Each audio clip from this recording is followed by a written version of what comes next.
अस्सलाम वालेकुम व्यूअर, उम्मीद है आप तमाम खैर आफियत से होंगे। मैं हूं डॉक्टर बिलाल अहमद राना और आप लोग देख रहे हैं हैंडसम माइंड टीवी चैनल। हमारे मुल्क की वो कौन सी वजह है कि हमारा मुल्क कामयाबी की तरफ जाने के बजाय नाकामी की तरफ रहा, और वह कौन सा तरीका है कि हमारा मुल्क कामयाबी की तरफ जा सकता है, हत्ता कि पूरी दुनिया का सबसे ज़्यादा टॉप का मुल्क बन सकते हैं। अगर आप तारीख़ उठा के देखें तो हमारे बाद चाइना आज़ाद हुआ, लेकिन चाइना ने मेहनत की अपनी प्रोडक्ट के ऊपर और चाइना हमसे आगे चला गया। जबकि सवाल यहाँ पे ये पैदा होता है कि अगर हमसे आगे चला गया तो फिर मुझे ये बताएं कि हम तो एक इस्लामिक मुल्क हैं, हम तो तवक्कल वाले हैं, हम तो दीन वाले हैं, हम तो अल्लाह पे ईमान वाले हैं। तो अगर वो हमसे आगे चला गया तो हमें तो बहुत आगे जाना चाहिए था। लेकिन ऐसी क्या वजूहात है कि हम आगे नहीं जा पाए? अगर मुआशरे में कुछ लोग ये समझते हैं कि हमारे पास रिसोर्स नहीं थे, हम जिस मुल्क में हमारा मुल्क इन्वेंट हुआ बड़ा कठिन मरहला था, उस टाइम पे हमारे पास कुछ भी नहीं था इस मुल्क को चलाने के लिए। हमने ब्रिटिश गवर्नमेंट की इमदाद लेके और बहुत सारे सिस्टम को वहाँ से लेके चलाया, और फिर हमारे पास तो अपना कोई आइन भी नहीं था। वही 1935 वाला हमने उठा के और वो 49 के अंदर उसको एडिट किया, और फिर 56 का 62 का 73 का आइन, और फिर उसमें तरमीम कर के अपने मुफादात के लिए। और हमारे पास तो कुछ भी ऐसा नहीं था कि हमारा मुल्क आगे जाता। तो वो लोग गलत समझते हैं, क्योंकि वो लोग इसलिए गलत समझते हैं, उसका एक फ़ैक्टर है वो मान लेते हैं, लेकिन मेन फैक्टर नहीं है। अब बात यहाँ पे ये होती है कि अगर इन रिसोर्सेज से ही अगर तरक्कियाँ होती तो मुझे ये बताएं कि तकवे वाले और ईमान वाले लोगों ने पूरी दुनिया पे हुकूमत की है। आप तारीख़ उठा के देख लें, पैगंबरों की तारीख़ उठा के देख लें। ठीक है, हम उस लेवल पे नहीं जा सकते, हम उनकी खाक के बराबर हम उसके पाँव की खाक के बराबर भी नहीं हो सकते, लेकिन सीखने के मौके तो हैं कि हम उनको कॉपी कर सकते हैं। दूसरी चीज़ ये है कि तारीख़ में मुसलमानों ने जब भी तरक्कियाँ की और पूरी दुनिया पे हुकूमतें की, तो उन्होंने ना अपने रिसोर्सेज से नहीं की, अपने माल दौलत से नहीं की, बल्कि माल दौलत तो हुक्म मिलता था अमीर साहब का, जी माल दौलत लौटा दो, आपने घर में कुछ नहीं रखना। कई सहाबियों ने तो अपने घर के अंदर सुई तक नहीं रखी है। तो वो तो ईमान की ताकत से बने हैं, और मान लेते जी हम ईमान के उस लेवल पे नहीं जा सकते, लेकिन हम कोशिश कर सकते हैं। क्यों? क्योंकि हम मुस्लिम हैं। या तो हम अपने आप को मुस्लिम ना बताएं, जब मुस्लिम हैं तो फिर हमें तो मुस्लिम लीडर को कॉपी करना पड़ेगा। मुस्लिम लीडर, सबसे बड़ा मुस्लिम लीडर कौन है तारीख़ में? वो मेरे नबी है, हज़रत मोहम्मद मुस्तफ़ा सल्लल्लाहु अलैहि वसल्लम। अब उससे बड़ा लीडर तो कोई नहीं हो सकता।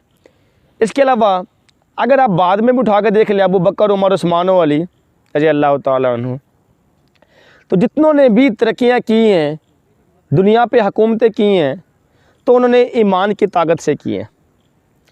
और फिर अगर आप उठा के देख लें तारीख़ के दूसरे फैक्टर को, सन 712 के मोहम्मद बिन कासिम के हमले से लेकर सन 1757 की जंग प्लासी तक 800 साल कम व बेश मुसलमानों ने हुकूमत की।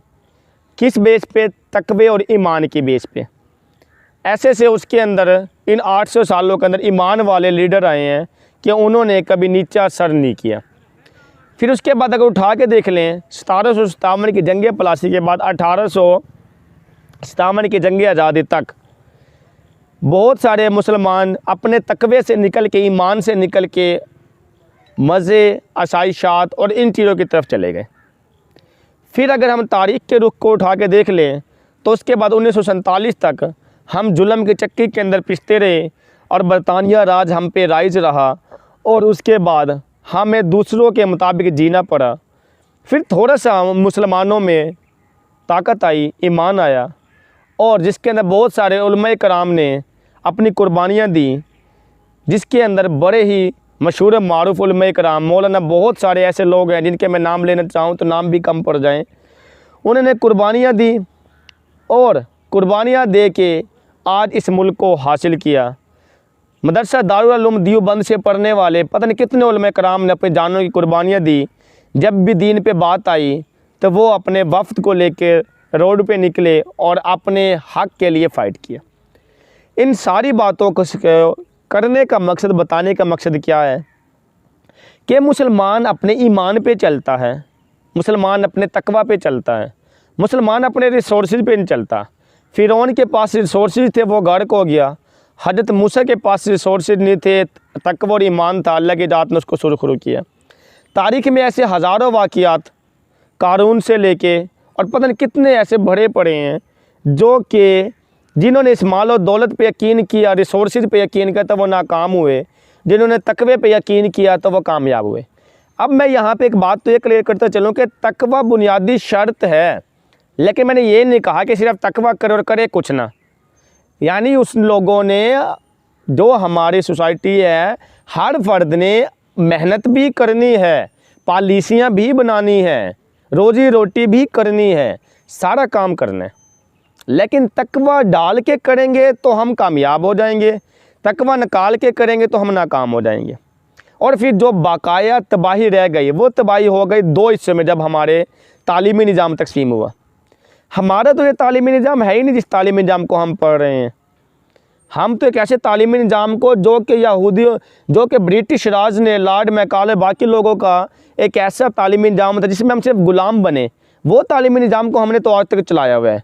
वरना तो मुसलमान की तालीम, एक छोटे बच्चों को बरसगीर में एक रस्म होती थी, जब बच्चा 4 महीने 4 दिन का होता था तो रस्म बिस्मिल्लाह के नाम से बिस्मिल्लाह सबसे पहले लफ्ज़ अदा किया जाता था। और आज के हमारे मुआशरे में जो हम तालीम दे रहे हैं, हम A फॉर एप्पल और B फॉर बॉल और इस तरह की चीज़ें सिखा रहे हैं, हम B फॉर बिस्मिल्लाह नहीं सिखा रहे, A फॉर अल्लाह नहीं सिखा रहे। जब हमारा तालीमी निज़ाम इस तकवे से निकल के यहूदियों या फिर हमारा तालीमी निज़ाम बरतानिया राज के मुताबिक और हमारा तालीमी निज़ाम दीन और इस्लाम और कलम और ईमान से खोखला होगा तो फिर मुकद्दर में सिवाय तनज़ली के और कुछ नहीं है, तरक्कियाँ ऐसे नहीं मिलती। उसके बाद अगर आप दूसरे जाविये से उठा के देख लें, कोई अदलिया के नाम से हज़रत उमर फ़ारूक के सिस्टम को उठा के देख लें, सारे निज़ामों को उठा के देख लें आप, हमारे इंसाफ मस्जिदों में बैठ के होते थे, हमारे घरों के मामलात मस्जिदों में बैठ के हल होते थे, हमारे चोर के मामलात घरों मस्जिदों में बैठ के हल होते थे, हमारा लेना देना गमी खुशी मस्जिदों में बैठ के हल होता था।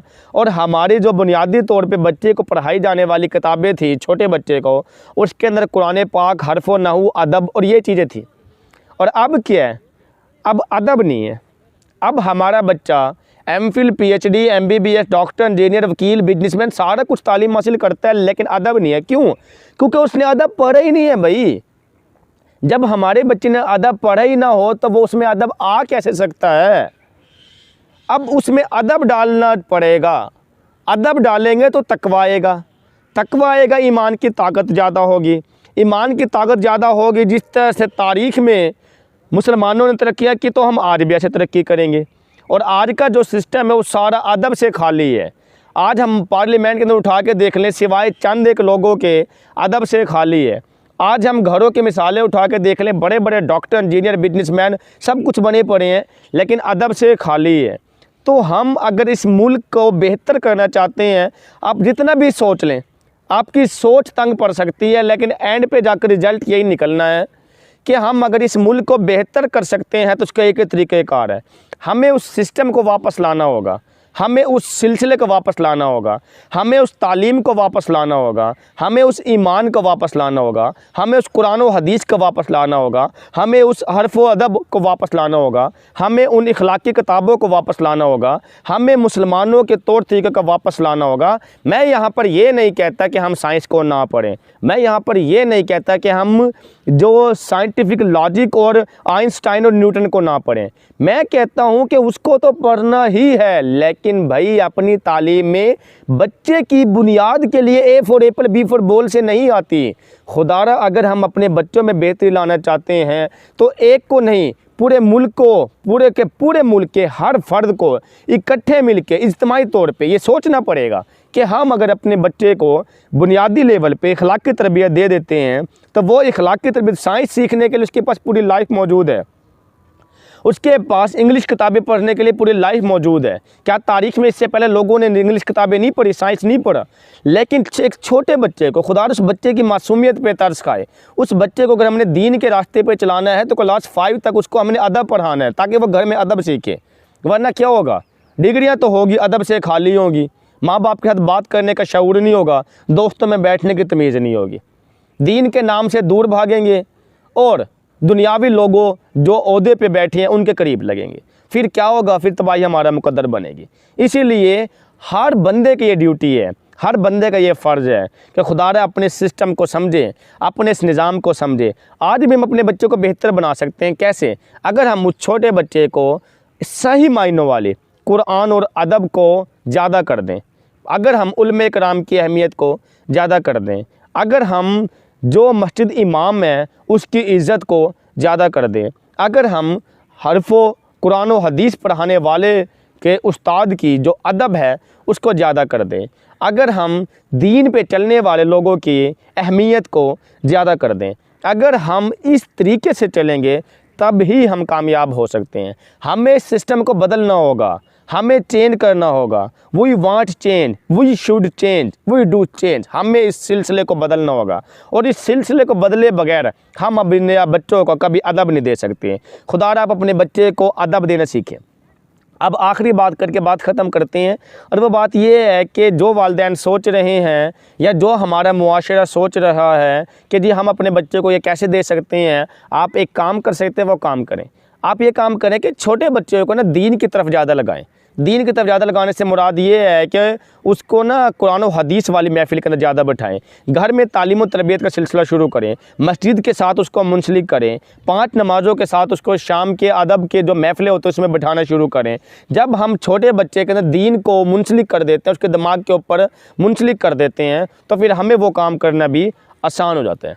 इसीलिए आप खुदारा अपने बच्चे को दीन के रास्ते पे चलाएं, और तब जब हर बंदा अपने बच्चे को दीन के रास्ते पे चला के अदब सिखाएगा, हमारा पूरा मुआशरा अदब के रास्ते पे चलेगा और हमारा यही मुआशरा जन्नत का नमूना होगा। और फिर उसके बाद हम इंग्लिश भी पढ़ेंगे, साइंस भी पढ़ेंगे, लॉजिक्स भी पढ़ेंगे, एनालिटिकल सब्जेक्ट्स भी पढ़ेंगे, और ऐसे सारे मंतक, लॉजिक्स और सारा कुछ हम पढ़ेंगे, और फिर हम उन लोगों से ज़्यादा आगे निकलेंगे। एक हाफिज़ की अक्ल एक साइंसदान से बहुत ज़्यादा होती है। जब हम अपने बच्चों को ये तालीम दे के वो चीज़ें पढ़ते हैं तो फिर हमें वो चीज़ें पढ़ना और समझाना आसान हो जाती है। खुदारा आप इन चीज़ों को समझें, अपने बच्चों के अंदर बेहतरी लेके आएँ, सब मिलके कोशिश करें, अपने तालीमों के निज़ाम को चेंज करें, अपने बच्चों के अदब के निज़ाम को ज़्यादा करें और दीन के रास्ते पे को ज़्यादा चलाने की कोशिश करें। हमारा पूरा मुआशरा जन्नत का नमूना बन सकते हैं। मुझे उम्मीद है ये वीडियो आपको अच्छी लगी होगी, आपको पसंद आई होगी, आप अपनी ज़िंदगी में अमली तौर पे इस सब चीज़ को लाने की कोशिश करेंगे। इसके साथ ही इजाज़त दीजिए। अल्लाह हाफिज़।